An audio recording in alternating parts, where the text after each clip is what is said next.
का समाधान। बोले समन संस्कृति उन्नायक प्रातः स्मरणीय संत शिरोमणि परम पूज्य 108 आचार्य गुरुवर विद्या सागर जी महामुनिराज की जय जय जय। बोलिए गुणायतन प्रणेता संघ का समाधान प्रवर्तक भावना योग प्रवर्तक प्रखर वक्ता परम पूज्य 108 मुनिवर श्री प्रमाण सागर जी मुनिराज की जय जय जय। बोलिए परम पूज्य 108 मुनिवर श्री हरह सागर जी महाराज की जय जय जय। प्रिय बंधुओं, जैसा कि आप लोग को विदित ही है कि पूज्य जीव का मंगलमय विहार चल रहा है शाश्वत श्री 6 श्री सम्मेद शिखर जी की ओर, और विहार के इस क्रम में आज पूज्य जीव का इस मध्याह्नकालीन वेला में मंगल प्रवेश ऐतिहासिक नगरी रीवा के बाहरी सीमा पर अवस्थित कृषि महाविद्यालय के प्रांगण में हुआ है।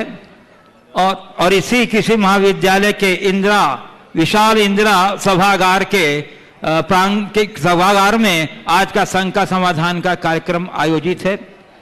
आज के संघ का समाधान के कार्यक्रम से देश और विदेश के जुड़े सभी सदस्यों का, सभी श्रद्धालुओं का, जो पारस चैनल, जनवाणी चैनल, प्रमाणिक ऐप के माध्यम से घर बैठे आनंद ले रहे हैं इस कार्यक्रम का।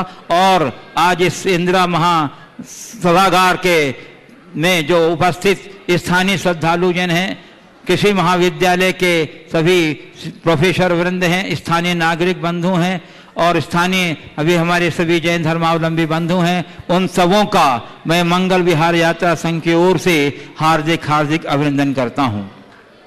बंधुओं,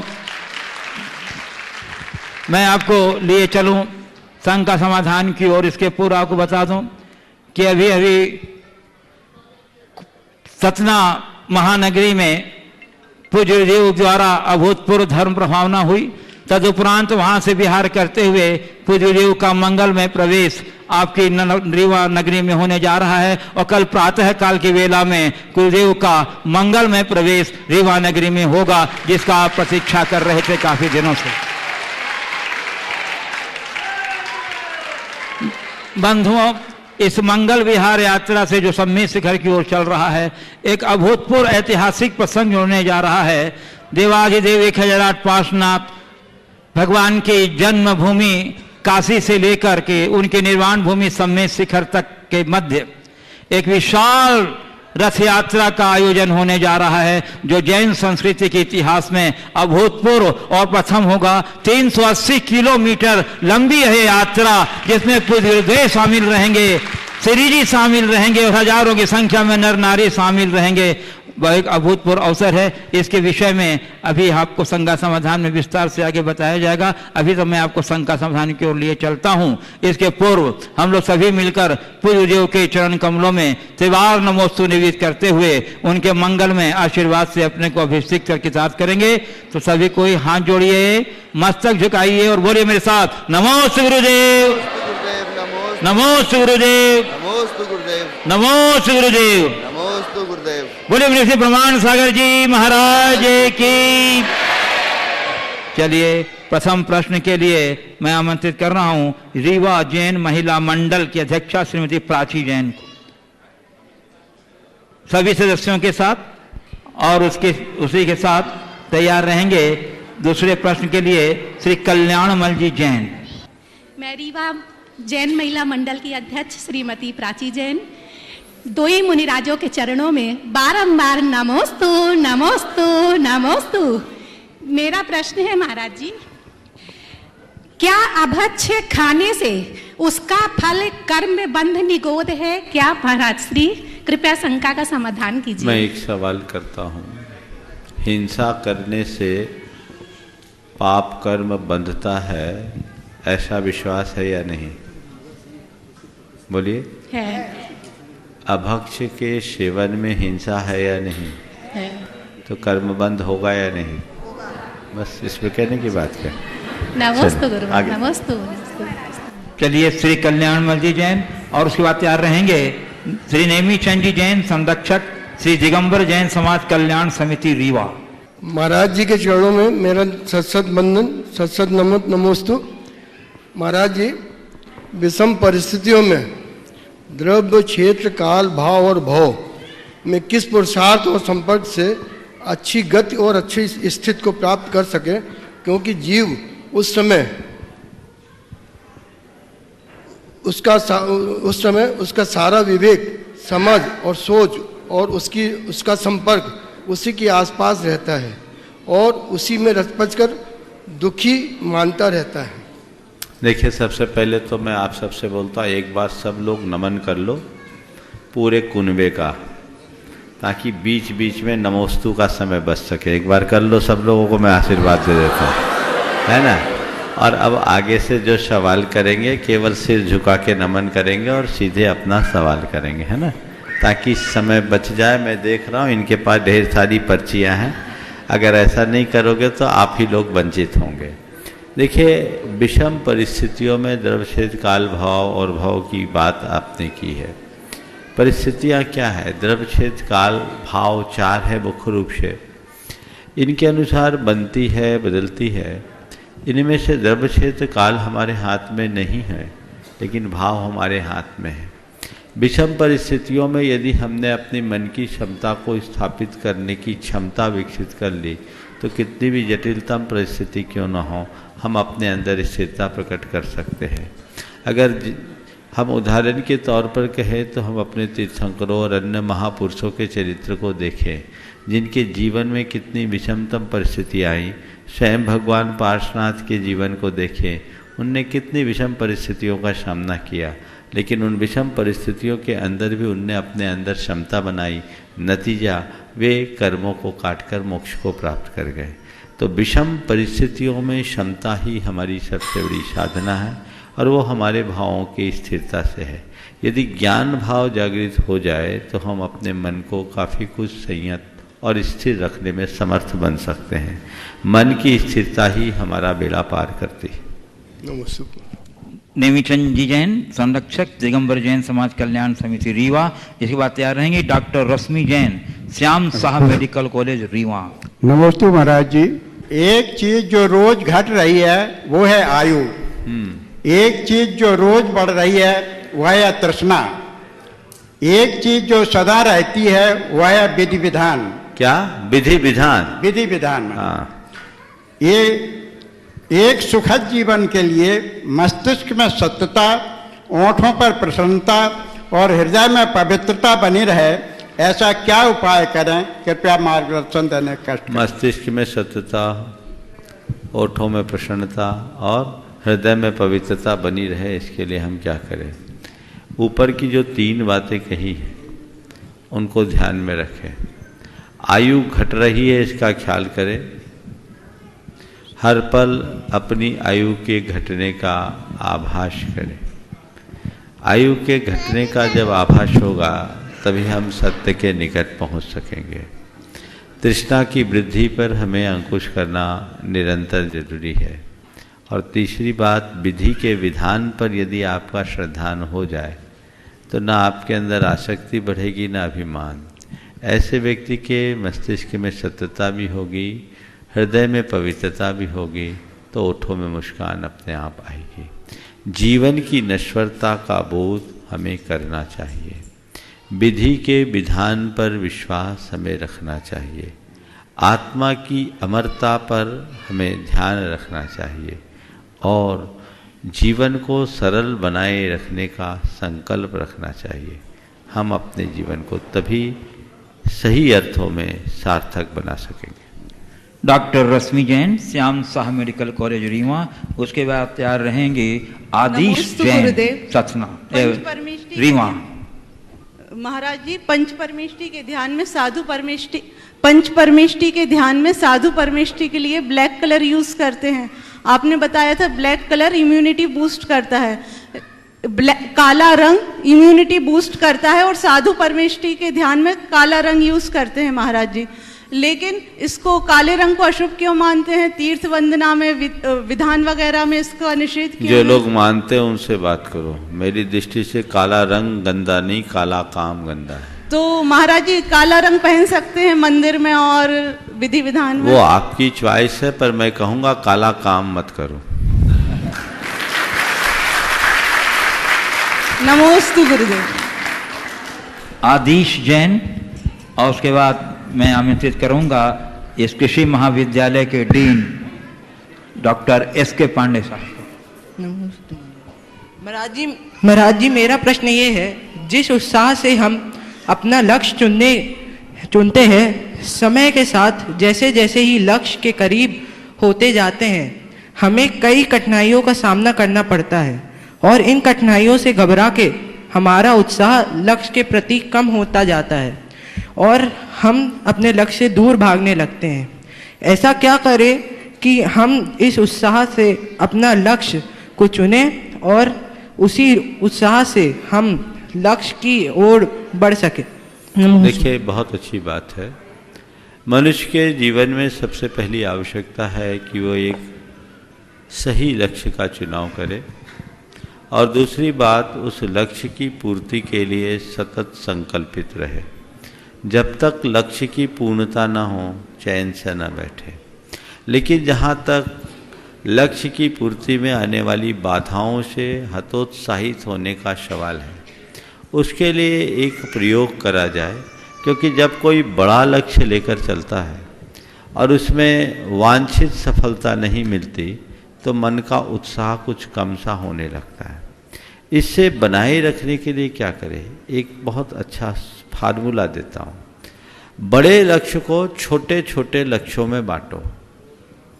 एक बड़ा लक्ष्य है, उसको चरणबद्ध तरीके से बांटो। जैसे मान लीजिए हमने अभी सम्मेद शिखर जी की यात्रा का लक्ष्य लेकर बिहार प्रारंभ किया। अरे शिखर जी बहुत दूर है, शिखर जी बहुत दूर है, अभी तो इतना चलना, अभी तो इतना चलना है। बहुत सारे लोग अभी शिखर जी की यात्रा में शामिल होने वाले हैं और वाराणसी से तो पूरे देश का उत्साह उमड़ने वाला है, सबको पता है। लेकिन अरे अभी तो बहुत दूर है, अभी तो बहुत दूर है, अभी तो बहुत दूर है, कैसे चलेंगे, कैसे चलेंगे, कैसे चलेंगे, ये भाव आएगा तो मन का उत्साह खत्म हो जाएगा। पर हम क्या करते हैं? हम कटनी थे तो सतना जाना है, सतना थे तो रीवा, अब रीवा से हनुमाना, हनुमाना से मिर्जापुर। तो जैसे जैसे एक लक्ष्य के छोटे लक्ष्य को हम पूरा करेंगे, तो उसके बाद के लक्ष्य को प्राप्त करने का उत्साह बढ़ेगा, घटेगा नहीं। समझ गए? तो जहाँ जाना उसको स्थिर रखो, लेकिन उसे छोटे छोटे रूपों में बांटो और छोटे छोटे लक्ष्य बनाकर हम बड़े लक्ष्य को पा सकते हैं। लेकिन सावधानी केवल इतनी रखनी है कि वो लक्ष्य बड़े लक्ष्य का ही हिस्सा होना चाहिए। ये नहीं कि तुम 10 लक्ष्य बना लो, भटक जाओ। Doctor S K. पांडे, डीन कृषि महाविद्यालय रीवा, और उसके बाद तैयार रहेंगे डॉक्टर एस.के. पयासी, प्रोफेसर कृषि महाविद्यालय रीवा। मुनिवर के चरणों में कोटसह नमन। आपके चरण कमल कृषि महाविद्यालय रीवा में पढ़े हम सब बहुत ही कृतार्थ हैं मुनिवर। मैं आपको बता दूं कि कृषि महाविद्यालय रीवा एग्रीकल्चर यूनिवर्सिटी पूरे भारतवर्ष में ऐसी यूनिवर्सिटी का भाग है जो कि विश्व में 9वां स्थान प्राप्त करता है। थोड़ा सा मास्क नीचे करके, हाँ। और साथ ही साथ यहाँ के अनुसंधान, विस्तार और कृषि से संबंधित सभी गतिविधियों में नंबर 1 स्थान रखता है पूरे भारतवर्ष में। इस आयोजन का जो नेतृत्व कर रहे हैं डॉक्टर ए.के. जैन, जो कि हमारे सहयोगी हैं, वो भी एक अंतर्राष्ट्रीय ख्यातिलब्ध वैज्ञानिक हैं कृषि के क्षेत्र में। मुनिवर, सिर्फ एक प्रश्न हमारा है और उम्मीद है कि ये सहज प्रश्न सबके मन में होगा कि मनुष्य में 2 भाव हमेशा बने रहते हैं। एक निगेटिव थिंकिंग रहती है, एक पॉजिटिव थिंकिंग रहती है। लेकिन जो उसकी मात्रा है वो निगेटिव की ज़्यादा रहती है, और शायद इसीलिए मैं विशेषकर अपने महाविद्यालय के बारे में अगर बात करूं तो पूरे प्रयास के बावजूद हम उस सफलता को बच्चों के बीच में नहीं प्राप्त कर पाते हैं, शायद इसी भाव के कारण। अगर आपका एक संदेश हमारे बच्चों को, हमारे स्टाफ को मिल जाए तो शायद वो भविष्य में अच्छा काम कर पाएंगे। बहुत अच्छी बात। नमोस्तु। ये कृषि महाविद्यालय या विश्वविद्यालय? कृषि महाविद्यालय। हाँ, महाविद्यालय। देखिए, रीवा एक ऐतिहासिक और सांस्कृतिक नगरी रही है। आज से 16 वर्ष पूर्व जब मैं यहाँ आया था, तब इन दिनों अवधेश प्रताप सिंह, वही है ना, हाँ, सिंह विश्वविद्यालय में मुझे वहाँ के कुलपति विशेष अनुरोध पूर्वक लेकर के गए थे। वो सतना से ही लगे थे और मुझे ख्याल है कि उस दिन उस विश्वविद्यालय के रविंद्र भवन के कक्ष में, सभा कक्ष में हमारा उद्बोधन हुआ। और आज ये बहुत अच्छी बात है कि इस सभा कक्ष में आज यहाँ शंका समाधान का कार्यक्रम होने जा रहा है। एक विशेष बात बोलूँ, एक संयोग बना है। शंका समाधान का कार्यक्रम निरंतर लगभग 6.5 वर्ष से अधिक हो गए चल रहा है। 2014 से निरंतर चल रहा है और सीधा प्रसारण हो रहा है। लेकिन आज ये पहला संयोग है जो किसी महाविद्यालय के सभागार में हो रहा है, ऑडिटोरियम में हो रहा है। ये निश्चित आप लोगों का अच्छा सौभाग्य है, सुयोग है। आपने बहुत महत्वपूर्ण सवाल किया और ये सवाल हर किसी के जहन में उत्पन्न होता है। हर कोई ऐसी समस्या का सामना करता है। मनुष्य के मन में स्वाभाविक दुर्बलताएं होती है, जिसके परिणाम स्वरूप वो नकारात्मकता की ओर झुक जाता है। उधर झुकाव ज़्यादा है, सकारात्मकता की ओर झुकाव उत्पन्न करना पड़ता है। पानी को नीचे गिराने के लिए ढोलना पड़ता है, ऊपर चढ़ाने के लिए मोटर लगाना पड़ता है। हमें अपने जीवन को ऊंचा उठाने के लिए सतत प्रयास की ज़रूरत होती है, नीचे गिराने के लिए कुछ नहीं। नकारात्मकता हमारे संस्कारों में भरा है, उसे बदलना है। उसके लिए हमें अभ्यास बनाने की ज़रूरत है। और एक बहुत सरल उपाय है जो मैं भावना योग के माध्यम से हमेशा लोगों को बताता हूँ। आप कुछ आत्म सुझाव अपने मन को देना शुरू करें। मुझे पॉजिटिव रहना है, मुझे सकारात्मक रहना है, मुझे सकारात्मक रहना है, मुझे सकारात्मक रहना है, मुझे सकारात्मक रहना है। ये कमांड अगर आपने अपने सबकॉन्शियस माइंड को नियमित देना शुरू कर लिया तो आपकी सोच में बदलाव आता है। आश्चर्यजनक परिवर्तन आ सकता है। मेरे संपर्क में हजारों लोग ऐसे हैं जो कहते हैं कि हमारी नेगेटिविटी ख़त्म हुई। हर बात को जो मैं नकारात्मक रूप से देखता था वो लगभग समाप्त से हो गई, कईयों के कम हुए। अभ्यास करना होगा। सत्संग समागम भी हमारे सोच के परिवर्तन में एक बड़ा अच्छा माध्यम है। अपनी सोच को सकारात्मक बनाए रखना चाहते हैं तो उन महापुरुषों के जीवन चरित्र को भी पढ़ना चाहिए जिनने अपनी सकारात्मक सोच के बल पर बुलंदियों को छुआ है। और सकारात्मकता को बढ़ाए रखने के लिए हमें उन लोगों से सुरक्षित दूरी बना करके चलना चाहिए जो नकारात्मकता से भरे पड़े हैं। यदि इन चार बातों को हम ध्यान में रखें तो मुझे नहीं लगता कि हम पर किसी प्रकार की नकारात्मकता हावी होगी। Doctor S K. पयासी, प्रोफेसर कृषि महाविद्यालय, और उसके बाद डॉक्टर एस.के. त्रिपाठी, प्रोफेसर कृषि महाविद्यालय। स्वामी जी चरण वंदन। स्वामी जी, मेरा एक सीधा सा प्रश्न है। इस मतलब सबसे भाग्यशाली मनुष्य किसको कहेंगे? सबसे भाग्यशाली व्यक्ति किसको कहें? मैं तो ये कहूँगा जिसको सोने के लिए नींद की गोली न खानी पड़े। पूरी बात सुनो। सोने के लिए नींद की गोली न खानी पड़े और उठने के लिए अलार्म न लगानी पड़े। समझ लेना भाई। Doctor S K. त्रिपाठी, प्रोफेसर कृषि महाविद्यालय। उसके बाद तैयार रहेंगे डॉक्टर आर.पी. जोशी, प्रोफेसर कृषि महाविद्यालय रीवा। हाँ, मुनि जी को सादर चरण वंदन। जीवन में एक साधारण व्यक्ति को मोक्ष कैसे मिले इसके लिए क्या उपाय करना चाहिए? देखिए, साधारण व्यक्ति को भी मोक्ष मिल सकता है। 2 मिनट खड़े रहें आप। मोक्ष पाने के लिए हमें पूर्ण मुक्ति की अपेक्षा आंशिक मुक्ति पर ध्यान देना चाहिए। मेरा मानना है जिस मोक्ष की अवधारणा में हम जीते हैं वो हमसे बहुत दूर है, लेकिन जो मोक्ष हमारे निकट है हमें उस पर ध्यान देना चाहिए। वो मोक्ष क्या है, वो मुक्ति क्या है? दोषों, दुर्बलताओं, दुर्गुणों और दुखों से मुक्ति। हमें अभ्यास करना चाहिए अपने दोषों से मुक्त होने का। हमें प्रयास करना चाहिए अपनी दुर्बलताओं को खत्म करने का। हमें कोशिश करनी चाहिए अपने दुर्गुणों को दूर करने की, और हमें सतत अभ्यास करना चाहिए अपने दुखों के शमन का। यदि हमने ये चारों बातें कर ली तो धीरे धीरे एक समय ऐसा आएगा जब हमारा जीवन दोष रहित, दुर्बलता रहित, दुर्गुण रहित और दुख मुक्त हो जाएगा। उसी का नाम तो मोक्ष है। मोक्ष और है क्या? क्रम से चले तो पूर्णता पाए। साधन। Doctor RP. जोशी, प्रोफेसर कृषि महाविद्यालय रीवा, उसके बाद तैयार रहेंगे डॉक्टर रघुराज किशोर तिवारी, प्रोफेसर कृषि महाविद्यालय रीवा।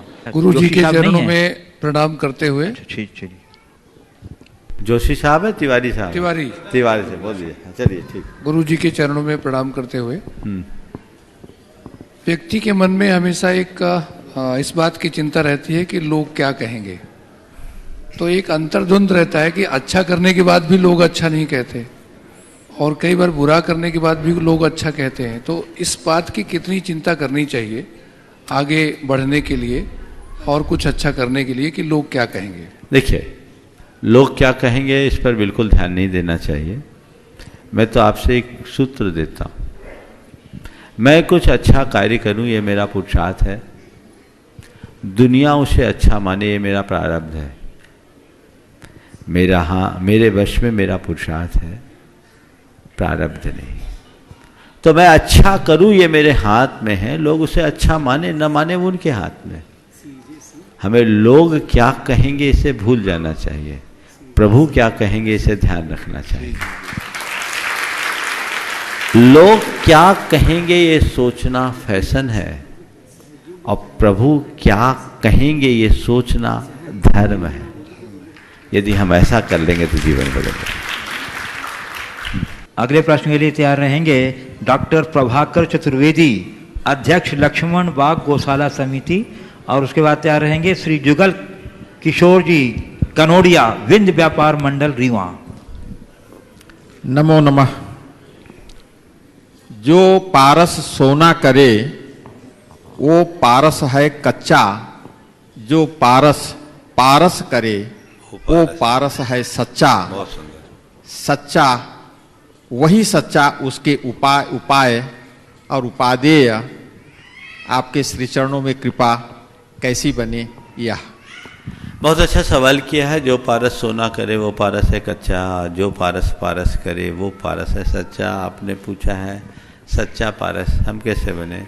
सच्चे पारस के संसर्ग में आ जाओ तो सच्चा पारस बन जाएंगे, उसमें क्या बात है। देखिए, हम सब ने सुना है कि पारस मणि नाम की कोई मणि होती है जो लोहे को सोना बनाती। किसी ने देखा है क्या? किसी ने? पंडित जी साहब आपने? कोई ने नहीं देखा ना। सदियों से सुना है, देखा नहीं, पर हमने देखा है। देखा ही नहीं, लाभ उठाया है, अनुभव भी किया है। वो क्या है? सदगुरु पारसमणि है, जो अपने संपर्क में आने वाले को पूरा पारस बना देते हैं। जिस दिन मैं सदगुरु की शरण में गया उन्होंने मुझे पारस बना दिया। तो वो शरण स्वीकार करें अगर हम सदगुरु की, जीवन पारस बनेगा, इसमें कोई संशय नहीं। श्री जुगल किशोर जी, कनोडिया, विंध्य व्यापार मंडल रीवा, और उसके बाद तैयार रहेंगे doctor CJ Singh and Shrimati Kinjal, Shri Singh कृषि विज्ञान केंद्र रीवा। गुरु जी प्रणाम। प्रेम क्या है और कैसे इसको प्राप्त किया जा सकता है? प्रेम क्या है और इसे कैसे प्राप्त किया जा सकता है? व्यक्ति के प्रति आंतरिक अनुराग का नाम प्रेम है। देह के प्रति अनुराग होना, देहाकर्षण होना प्रेम नहीं। आत्मा से लगाव होना सच्चा प्रेम है। वो आंतरिक अनुराग है जो हमारे भीतर की सात्विक स्नेह की अभिव्यक्ति है, जिसमें किसी भी प्रकार के लेन देन की बात न हो, स्वाभाविक झुकाव की बात हो, और वह आत्मानुराग। हमारे गुरुदेव ने अपने मूक माटी में 2 पंक्ति में बड़ी सार्थक बात की है। उन्होंने लिखा, गीत मैं उसे मानता हूँ जो संगातीत होता है। गीत मैं उसे मानता हूँ जो संगातीत होता है। प्रीत मैं उसे मानता हूँ जो अंगातीत होता है। समझ गए? अगर देह बीच में आ गया तो प्रेम नहीं। प्रेम परम तत्व है जो अमृत रूप है। तो सच्चा प्रेमी वही है जो आत्मा के साथ जुड़ता है और आत्मा से जुड़ता है, वही प्रेम। प्रणाम गुरु जी। डॉक्टर सीजे सिंह एवं श्रीमती किंजल श्री सिंह, कृषि विज्ञान केंद्र रीवा, और इसके बाद तैयार रहेंगे डॉक्टर जिनेश जैन, प्रोफेसर शासकीय आयुर्वेदिक महाविद्यालय रीवा। हाँ, मैं डॉक्टर एस चौहान बोल रहा हूँ। गुरु जी प्रणाम। हाँ, अपना नाम एक बार बोल दीजिए फिर से। जी, ये हमारा गुरु जी एक प्रश्न है कि अच्छा। मनुष्य के अंदर जो होता है सबसे चंचल उसका मन होता है। तो मन को जीतने के लिए ऐसा क्या प्रयास किया जाए जिससे कि वो अपने कंट्रोल में रह सके? देखिए, मन को जीतने के लिए एक बड़ा सरल उपाय बता रहा हूं। वह है मन को मोड़ने की कला प्राप्त करना। समझ गए? मन से लड़ोगे तो मन से नहीं जीत पाओगे। मन को मोड़ोगे तो आगे चलकर मन को मरोड़ने में भी समर्थ हो जाओ। समझ गए? तो पहले मोड़े फिर मरोड़े, लड़े नहीं। मोड़ने के लिए क्या करें? जब मन उद्विग्न हो, इधर उधर भागने लगे, चित्त उद्वेलित होने लगे, तो उस घड़ी हम मन को कोई सही दिशा में ले जाए। चाहे वो अच्छा पढ़ने में हो, चाहे वो अच्छा सुनने में हो, चाहे वो प्रभु भक्ति में हो, चाहे वो अच्छी चर्चा में हो, या स्वयं को अपने द्वारा प्रेरणा देने में हो। अगर हम मन को मोड़ने में सक्षम हो गए तो धीरे धीरे एक स्थिति ऐसी आएगी कि हम मन को मरोड़ कर मन के पार भी जा सकते हैं। Doctor CJ Singh and Shrimati Kinjal Shri Singh, कृषि विज्ञान केंद्र रीवा। उसके बाद तैयार रहेंगे डॉक्टर जिनेश जैन, बारंबार प्रणाम। आयुर्वेद महाविद्यालय। गुरुजी, मेरा ही नाम नमस्ते महाराज। आपके बाद आपका नंबर, आपके। हाँ, आप बोलिए पहले। जी महाराज जी, हमारा सवाल है कि क्या पंचपरमेष्ठी के ध्यान से, क्या पंचपरमेष्ठी भगवान के ध्यान से और मंत्रोच्चार से मोक्ष प्राप्ति संभव है? मैंने जो मोक्ष की चर्चा अभी थोड़ी देर पहले कही, वो तो हर अच्छी क्रिया से संभव है। जी। एक है पूर्ण मुक्ति और एक है दोष मुक्ति। हम दोष मुक्ति की तरफ ध्यान दें। पूर्ण मुक्ति तो बहुत बात की बात है, ये बात ध्यान में रखने की है। पूर्ण मुक्ति पूर्ण निर्वृत्ति में है, जहाँ परावलंबन नहीं, आत्मा के साथ पूर्ण केंद्रीकरण है। लेकिन वहाँ तक पहुँचने के लिए रास्ते तो ये। Thank you. हाँ, आप बोलिए। बारंबार प्रणाम गुरु जी। आरपी जोशी, मैं चिकित्सक हूँ और बात उसी से संबंधित है। आगम में 4 तरह के दान बताए हैं। कहा है कि दान 4 प्रकार, 4 संकुल। उत्तम दान, त्याग करो जग सारा, औषधि शास्त्र अभय आहारा। मैं दिगंबर जैन ट्रस्ट कमेटी के सानिध्य में और उनके ही मार्गदर्शन में, उनके ही अधीन निःशुल्क औषधालय भी चलाता हूँ। तो मेरी इच्छा है, मेरा ये जिज्ञासा है कि इन 4 दानों में क्रमशः क्या महत्व है और इनमें श्रेष्ठ दान कौन सा है? देखिए, दान अपने आप में श्रेष्ठ है, और दान के विषय में कौन दान सर्वश्रेष्ठ है मैं नहीं कहूँगा, क्योंकि आप लोग बनिया, जिसको बोल दूंगा वही करोगे। बाकी फिर मैंने कह दिया औषधि दान देना सर्वश्रेष्ठ है, तो कोई भूखे मरेगा तो कोई मरेगा, बीमार होगा तब दवाई देंगे, रोटी नहीं खिलाएंगे।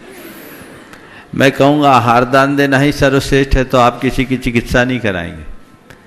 तो दान श्रेष्ठ है और जो प्रासंगिक है वो दान देना चाहिए।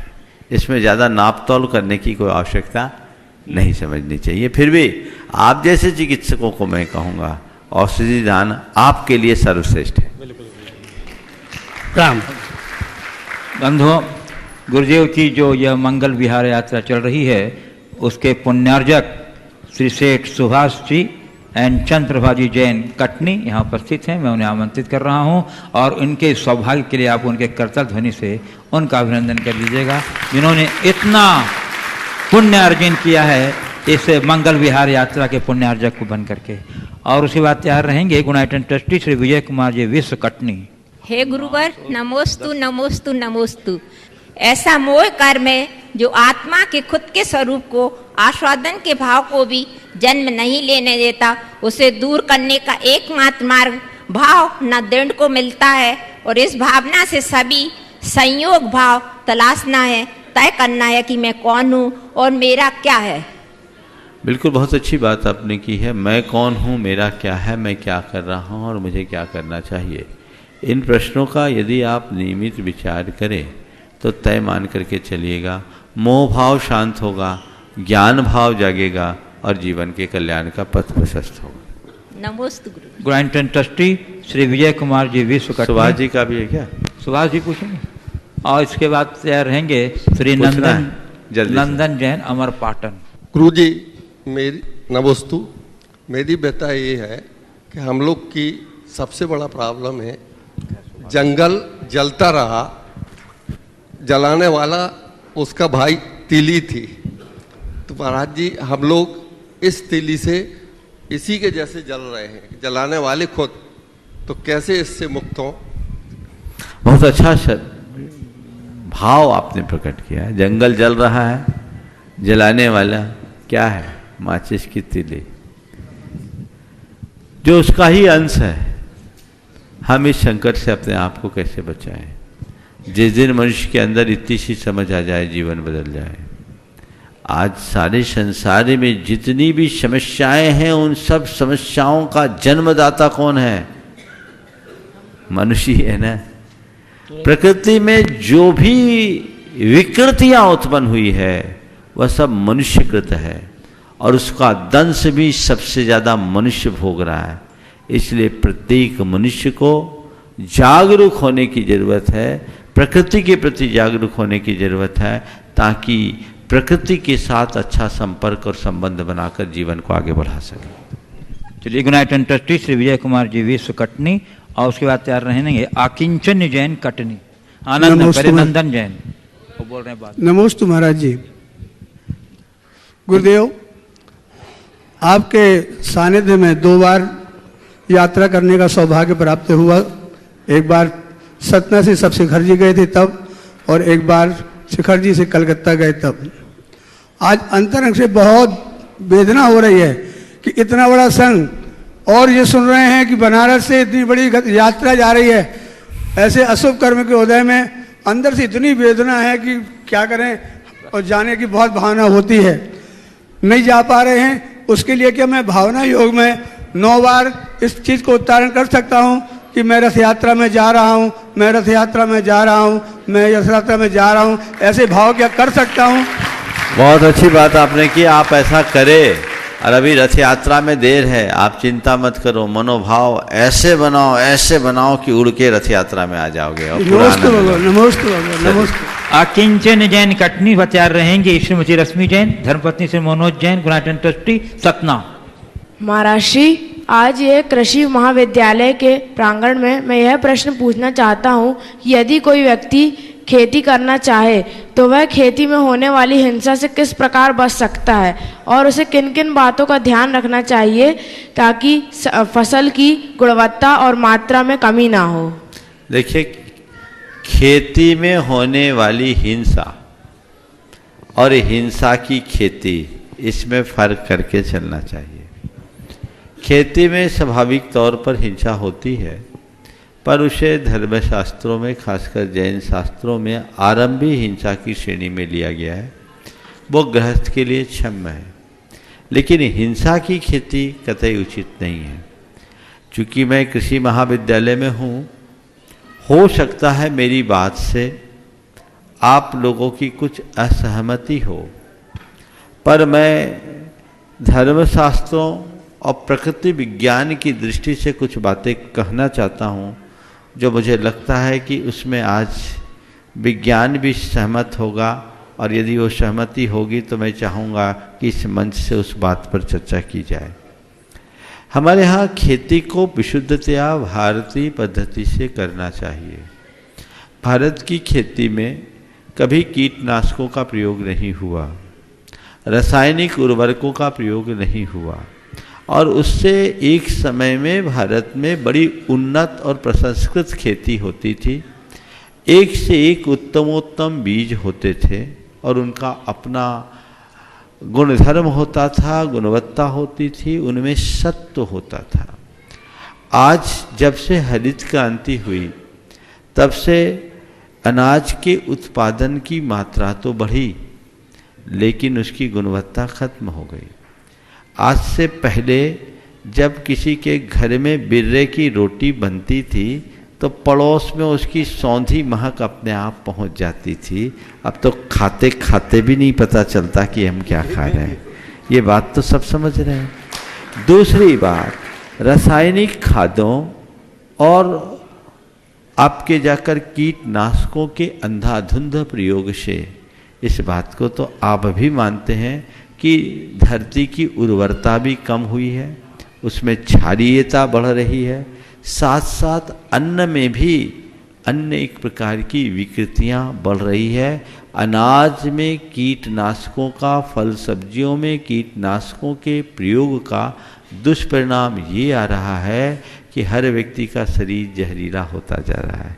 आए दिन कैंसर, लीवर की बीमारी, किडनी की बीमारी, इस तरह की बीमारियों की जो मात्रा बढ़ रही है, तादाद बढ़ रही है, वो इस बात का प्रमाण है कि ये प्रदूषित अन्न का परिणाम है। हमें इसके प्रति जागरूक होना चाहिए, जागरूकता लानी चाहिए, और अब एक परिवर्तन आना चाहिए। मैं एक कृषि विद्यालय में था, कृषि महाविद्यालय में अभी कुछ दिन पहले जब बड़वानी से आ रहा था, तब थोड़ी देर के लिए विश्राम के लिए बैठा था। वहाँ एक बोर्ड लगा था, मुझे पढ़कर बड़ी प्रसन्नता हुई। उस बोर्ड में सरकार के द्वारा जैविक खेती को प्रोत्साहित करने का उल्लेख किया गया था। शायद ये पूरे प्रदेश स्तर पर होगा, देश स्तर पर होगा।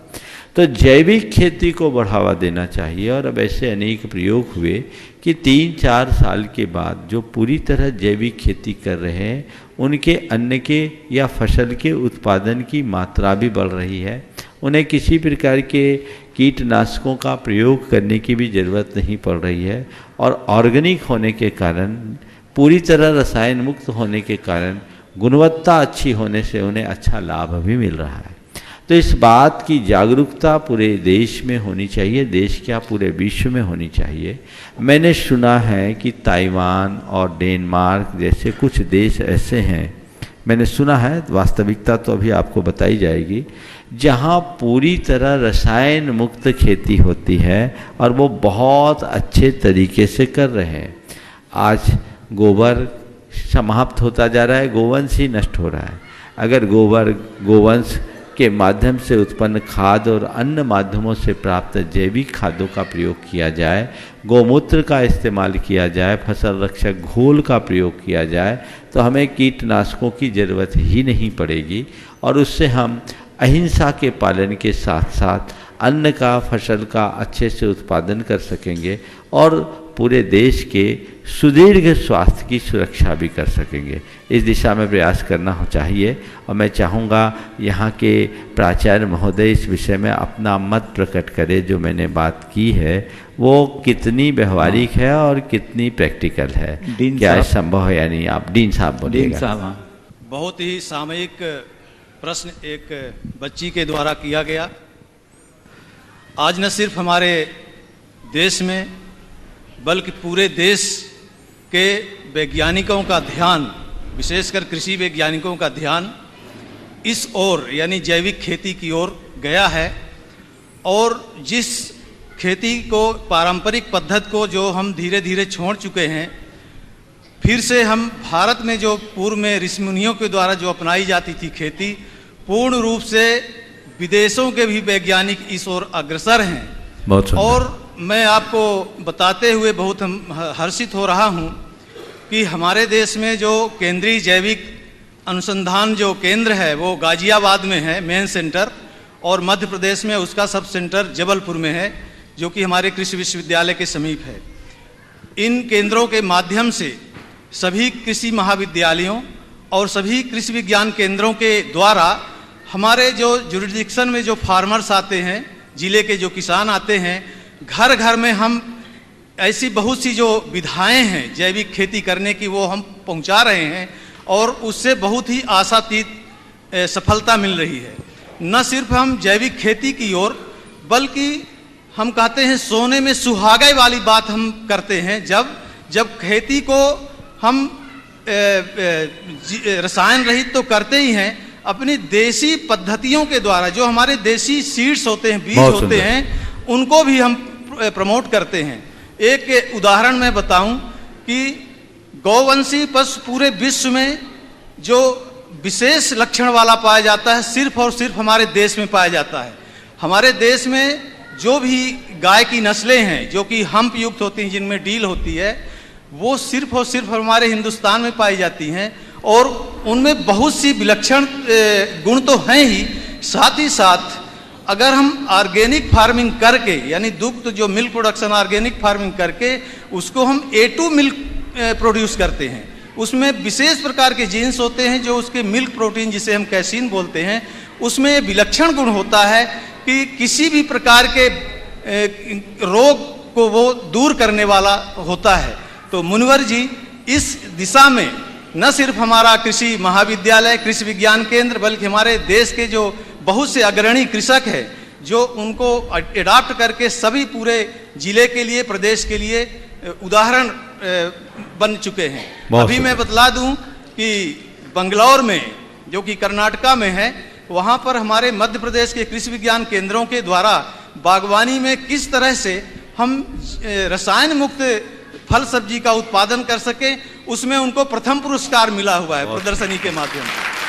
तो कोटिशय धन्यवाद हमें पुनः अवसर देने के लिए। बहुत ही अच्छी जानकारी आपके माध्यम से मिली, और मैं चाहूँगा कि इस बात का अच्छे से प्रचार प्रसार हो, लोग भी अपने अपने माध्यमों से करें, और जो भी कृषक बंधु हैं वे धीरे धीरे जहर उगाने की जगह फसल उगाने का काम करें, धरती को जहरीला ना बनाएं और खुद को सुरक्षित रखें, औरों को भी सुरक्षित रखने का प्रयास करें। श्रीमती रश्मि जैन, धर्मपत्नी Shri Manoj Jain, grant and trustee Satna. महाराज श्री, मेरा जो प्रश्न था उसके आंसर्स तो मुझे मिल गए। वाह लगता है मेरा क्वेश्चन किसी ने ले लिया। चलिए ठीक है, कोई बात नहीं। और कोई दूसरा? ठीक है, मैं क्वेश्चन को जरा सा ट्विस्ट करती हूँ बस। बहुत बढ़िया। आज के इन्वायरमेंट में मुझे ये लगता है कि प्लांटेशन बहुत ज़्यादा ज़रूरी है, और मैं देख रही हूँ कि लोगों के अंदर अवेयरनेस अभी भी बहुत कम है। मतलब उनके इतने बड़े बड़े प्लॉट्स हैं, खाली पड़े हैं, ऐसे ही पड़े हैं, कोई प्लांटेशन में ध्यान नहीं देता। तो मैं चाहती हूँ कि मेरा एक प्रोजेक्ट ऐसा हो कि मैं कैसे लोगों के अंदर अवेयरनेस लाऊं कि एक व्यक्ति भी अगर एक पेड़ लगाता है तो आने वाली जनरेशन के लिए हम कितना बड़ा योगदान करके जाएंगे।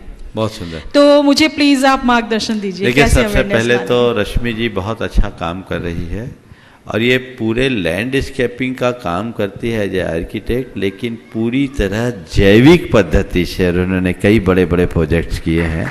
ये बहुत अच्छी बात है। आप पर्यावरण की रक्षा के लिए बहुत अच्छा काम कर रही हैं। आपने बहुत अच्छी बात की कि एक व्यक्ति अगर एक पेड़ लगाता है तो कितना बड़ा काम करता है। हम कई पीढ़ियों को साफ स्वच्छ श्वास लेने का अवसर दे रहे हैं, पूरी प्रकृति के संरक्षण में अपना महत्वपूर्ण योगदान दे रहे हैं। लोग प्रकृति का अंधाधुंध दोहन तो करते हैं, संरक्षण की दिशा में प्रयास कम होता है। लोगों को ये होना चाहिए, मैं तो कहता हूँ लोग जन्मदिन मनाए ना तो एक पेड़ भी साथ में लगाएं, वो आने वाली पीढ़ी के लिए बहुत अच्छा होगा। हमें पानी का संरक्षण करना चाहिए, धरती का संरक्षण करना चाहिए और वृक्षों का संरक्षण करना चाहिए। जल स्रोतों को सुरक्षित रखने का प्रयास करना चाहिए, तभी हम कुछ अच्छा कर पाएंगे। आपका सुझाव बहुत अच्छा है और इस दिशा में सभी को प्रयास करना चाहिए। नमस्ते। कुमारी प्रांचल जैन, जिन्होंने बहुत ही परिश्रम से आचार्य श्री पूज्य मुनि श्री का एक रेखा चित्र बहुत अल्प समय तैयार किया है और अपनी भावना भी व्यक्त करेगी और अपने प्रश्न भी रखेगी। और उसके बाद मैं आमंत्रित करूंगा इंजीनियर श्री रमेश जी जैन सतना, जो गुणाटन ट्रस्टी भी हैं और इस पूरे मंगल विहार यात्रा के पुण्यार्जक परिवार के एक सक्रिय सदस्य भी हैं।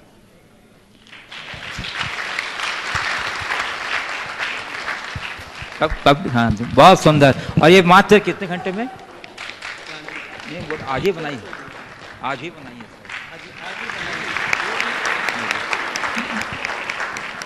दो दिन की यह परिश्रम से इन्होंने बिल्कुल जीवंत रेखा चित्र बनाया है। जोरदार अभिनंदन हमारी पांचल का। और इसके बाद बंधु, इस मंगल विहार यात्रा के पुण्यार्जक प्रेमी परिवार के श्री रमेश जी इंजीनियर सतना, जो गुणाटन ट्रस्टी भी हैं, आगामी जो रथावर्तन समारोह है उसके बारे में जानकारी देंगे कि आप किस प्रकार इस रथावर्तन समारोह। हाँ, एक प्रश्न भी पूछेंगी प्रांचल। नमस्ते महाराज जी। महाराज जी, मेरा प्रश्न यह है कि मैं अपनी कला को धर्म के क्षेत्र में कैसे यूज कर सकती हूँ? कला को धर्म के क्षेत्र में कैसे यूज करें? कला को अपना धर्म मान लो तो अपने आप धर्म के क्षेत्र में यूज करना शुरू कर। महाराज जी, दूसरा प्रश्न ये है कि मेरे नाम का अर्थ क्या है? प्रांजल। नाम प्रांजल का अर्थ होता है बहुत, प्रांचल नहीं, प्रांजल होता है। प्रांजल यानी जो हृदय को बड़ा आनंदित कर दे, बड़ा साफ सुथरा, प्रसन्नता उत्पन्न करने वाला। नमस्ते महाराज। श्री रमेश जी, प्रांचल मत लिखना, प्रांचल शब्द नहीं, प्रांजल लिखना।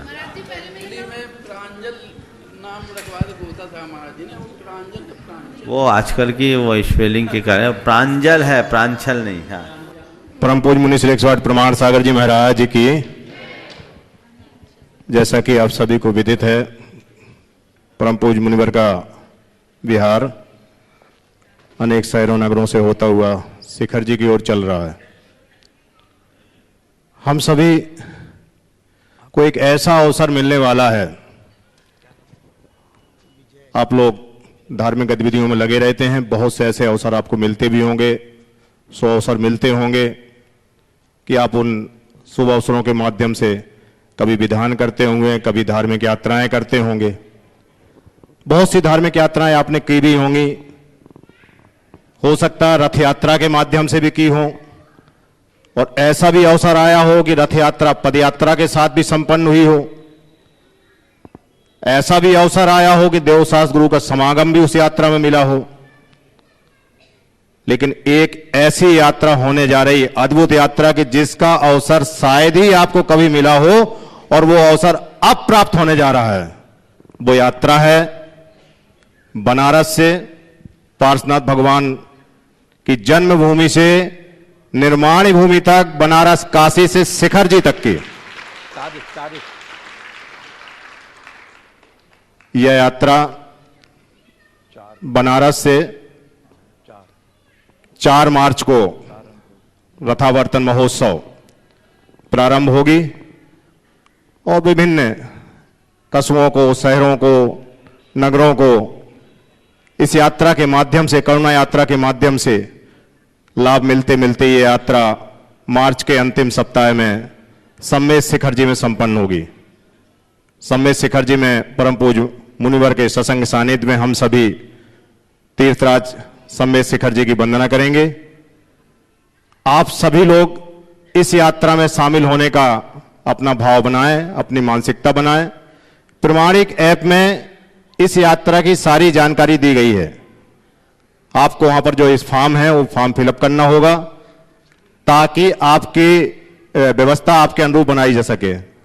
रास्ते की सारी व्यवस्थाएं बनाई गई हैं। आपके आवास की समुचित व्यवस्था है, आपकी भोजन की समुचित व्यवस्था है, आपकी दैनिक क्रियाओं की समुचित व्यवस्था है।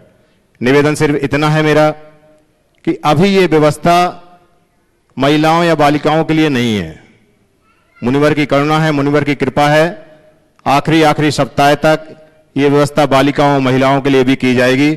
ऐसा मुझे परम पूज्य मुनिवर से पूरा आशा है कि परम पूज्य मुनिवर हम सभी के ऊपर ऐसी कृपा करेंगे।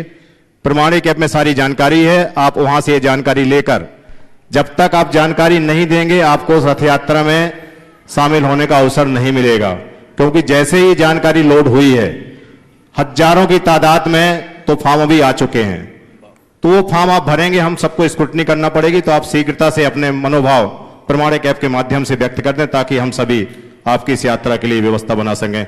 नमोस्तु गुरुवर। ओम, देखिए बात ऐसी है, मैं देख रहा था जैसे महिलाओं के लिए मना किया, इन लोगों का चेहरा उतर गया, लेकिन घबराने की बात नहीं है, क्योंकि इतनी लंबी यात्रा है और सब प्रकार की सुविधाएं सबके हिसाब से नहीं बनती, इसलिए एक व्यवस्था बनाई।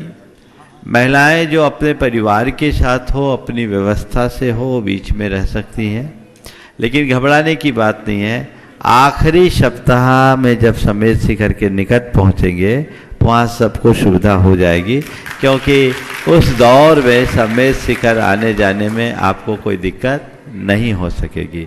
वो पूरी यात्रा के लिए जो अधिक उम्र के लोग हैं, जो बीमार हैं, अशक्त हैं, वो थोड़ा दूर से अनुमोदना करें, स्वस्थ हो, चल सके, समर्थ हो सके, आनंद ले सके, ये लोग आए। बहुत सारे लोगों ने, जैसा मुझे अभी सूचना दी गई, विधिवत कल से ही प्रमाणिक ऐप एक्टिव हुआ है और उसमें अनेक प्रविष्टियां आ गई है, आप लोग वंचित न रह जाओ। इसलिए जिन्हें भी इस अवसर का लाभ लेना है, यह जीवन का एक अमूल्य क्षण है, अमूल्य अवसर है, लाभ लेने का प्रयास करना चाहिए। एक लगभग 4 सप्ताह का महा महोत्सव लगातार, एक पंचकल्याणक तो 7 दिन में सिमट जाता है, लेकिन ये समझ लो ये 4 पंचकल्याणक से बढ़ करके का आयोजन है। आनंद ही आनंद आएगा।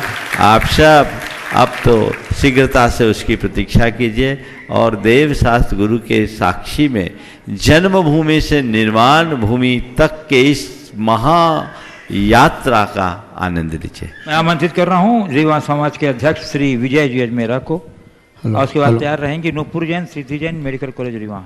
मुनि चरणों में नमस्तु नमस्तु नमस्तु। गुरुवर, आपका एक हाइकू है, क्रोध पर नियंत्रण प्राप्त करने के लिए क्रोध के प्रति जागरूक होना जरूरी है, परंतु क्रोध तो बहुत तुरंत आ जाता है, उसके प्रति जागरूक कैसे होवें? देखिए, ये तो हाइकू नहीं है, ये मेरा एक कोट है, समझ गए। हाइकू का नियम अलग होता है, हमने हाइकू नहीं लिखी, हाइकू गुरुदेव ने लिखी है। 5, 7 और 5 इस तरह 3 पंक्तियों की कविता का नाम हाइकू है, जिसमें पहले पंक्ति में 5 अक्षर, दूसरी पंक्ति में 7 अक्षर और तीसरी पंक्ति में 5 अक्षर होते हैं। हमने हाइकू नहीं लिखी, हाइकू गुरुदेव लिखते हैं। ये बहुत सारे कोट्स जो आपको दिख रहे हैं वो है। आपने पूछा है क्रोध की प्रति जागरूकता।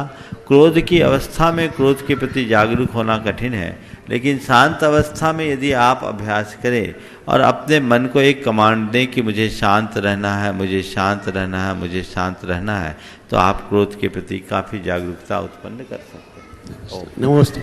नूपुर जैन, सिद्धि जैन, मेडिकल कॉलेज रीवा, और उसके बाद तैयार रहेंगे श्री प्रमोद जी कक्का, शास्त्री परिवार कटनी।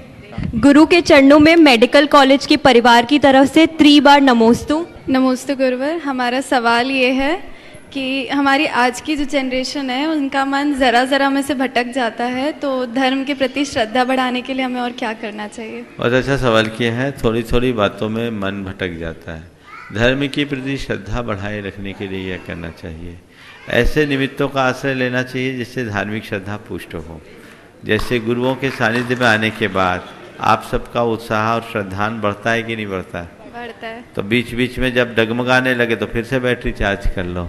अच्छे सानिध्य, अच्छे संपर्क से जीवन में बहुत बड़ा बदलाव आता है, और ऐसा बदलाव हमें निरंतर बना करके रखना चाहिए। अच्छे वातावरण में रहने से अच्छी प्रेरणा मिलती है, और अच्छी प्रेरणा से ही हम अपने मार्ग में स्थिर रह सकते हैं। इसलिए ऐसा प्रयास करते रहना चाहिए। इस प्रकार आप सबका समय हो गया। परम पूज्य गुरुदेव के चरणों में नमन अर्पित करते हुए मैं विराम लूंगा। कल के कार्यक्रम की सूचना दे दीजिए। कल के कार्यक्रम की सूचना विजय जी देंगे। जिनके नाम कुछ रह गए हैं कल उन्हें प्राथमिकता दी जाएगी। बंधुओं, कल प्रातः 8 बजे से गुरु जी का मंगलमय प्रस्थान रीवा नगर की ओर होगा, और वहाँ मेडिकल ऑडिटोरियम में गुरुदेव का मंगलमय प्रवचन होगा। और मध्याह्न 2:30 बजे से वहीं मेडिकल कॉलेज के ऑडिटोरियम में शंका समाधान कार्यक्रम का होगा। आप इसी कार्यक्रम के साथ प्रातः 8 बजे कल गुरुदेव का मंगलमय विहार इसी कृषि महाविद्यालय से होगा, जो रीवा के मुख्य मार्ग होते हुए वहाँ मेडिकल कॉलेज पहुँचेगा। जिनके प्रश्न आज कुछ रह गए हैं उनको कल प्राथमिकता दी जाएगी, बस आप अपना पर्ची फिर से दे देंगे। जय बोले परम पूज्य संत शिरोमणि आचार्य गुरुवार विद्यासागर महाराज की जय।